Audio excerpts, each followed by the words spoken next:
بالله من الشيطان الرجيم. بسم الله الرحمن الرحيم. قال المصنف رحمه الله تعالى ونفعنا به وبعلومه في الدارين آمين يا رب العالمين. بسم الله الرحمن الرحيم. Paslun utawi iki iku pasal ing dalam mertelaaken almau utawi banyu iku qalilun ana banyu kang kidik wa kasirun lan ana banyu kang akeh.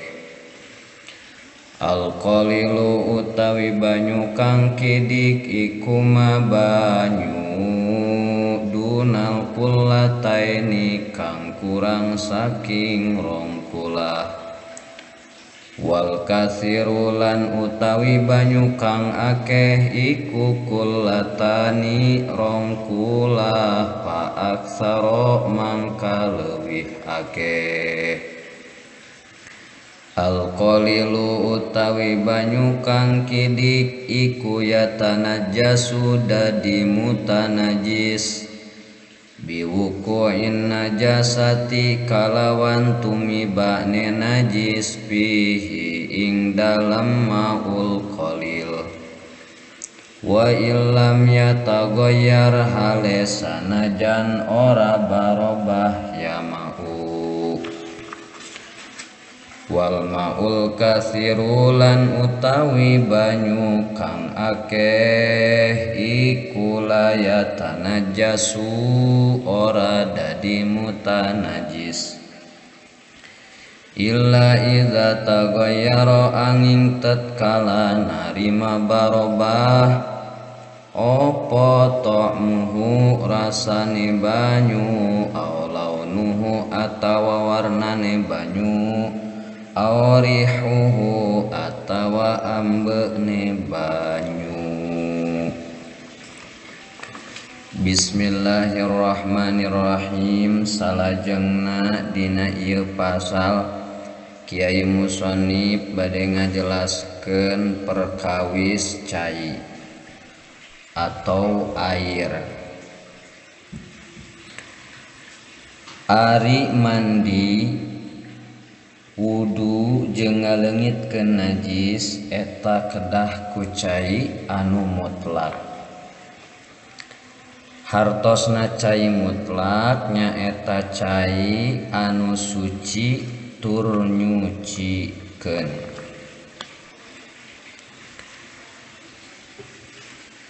Saur di dieu almau ari cai qalilun eta aya cai anu saeutik wa katsirun sareng cai anu loba.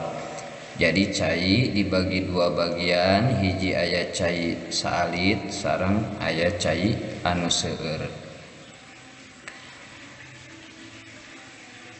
Al qalilu ari cai anu saeutik nyaeta madunal kullataini cai anu kurang tina dua kulah. Nu kadua wal kasiru sareng ari cai loba nyaeta kullatani cai anu geus aya dua kulah pa aksara atawa leuwih ti dua kulah.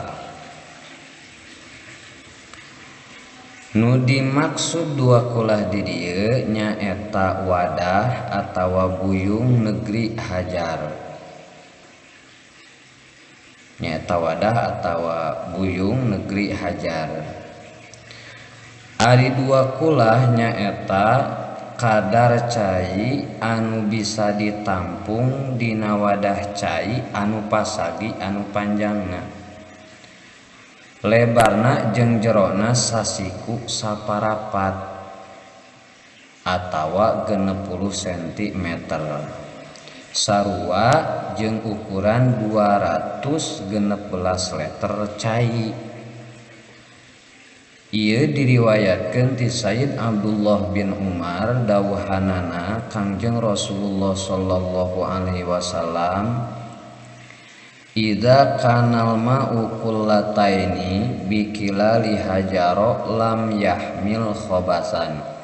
Di mana cai geus aya dua kulah kalawan kulah negeri hajar maka eta cai hanteu narima najis. Ieu riwayat Imam Baihaqi.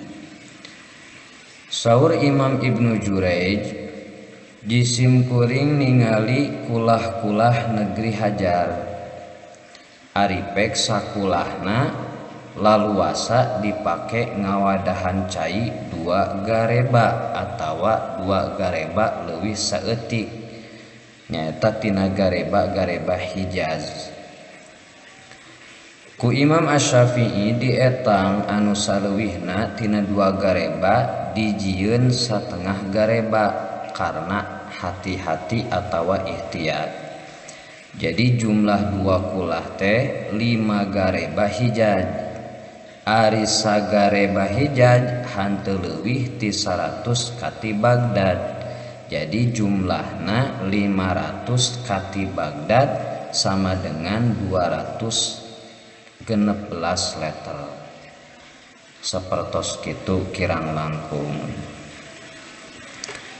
Salajengna al-qalilu ari cai saeutik yatanajasu eta jadi najis biwukuin najasati kusabab kadongkapan najis dina eta cai anu saeutik. Jadi cai saeutik mah jadi najis eta cai di mana-mana kadongkapan ku najis. Wa illam yatagoyar sanajan cai nama teu barobah. Dauhan Kangjeng Rasul, idza kanal ma'u kullataini lam yahmilil khobasa. Di mana-mana cai geus aya dua kulah maka eta cai hanteu narima najis.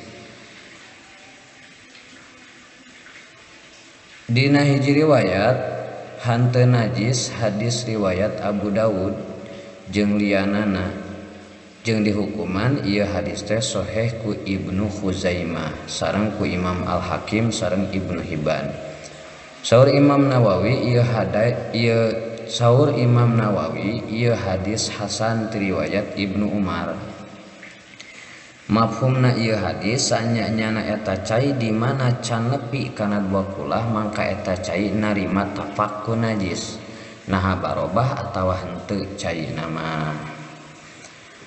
Wal ma'ul kasiru sareng ari cai loba layatana jasu henteu jadi najis kadongkapan ku najis illa idza tagoyaro terkecuali di mana-mana geus barobah kusabab kadongkapan najisna naon ta'muhu rasana aw launuhu atawa warnana aw rihuhu atawa ambeuna. Jadi cai loba anu geus aya dua kulah atawa leuwih teh tadi eta hanteu jadi mutanajis kusabab kaantepan najis terkecuali barobah rasa warna sareng ambe. Sakumaha pituduh hadis anu tadi anu diriwayatkeun ti Abi Umamah Al-Bahili radhiyallahu anhu yen Kangjeng Rasulullah ngandika innallaha la yunajjisuhu syai'un illa ma ghalaba ala rihihi aw ta'mihi aw lawnihi.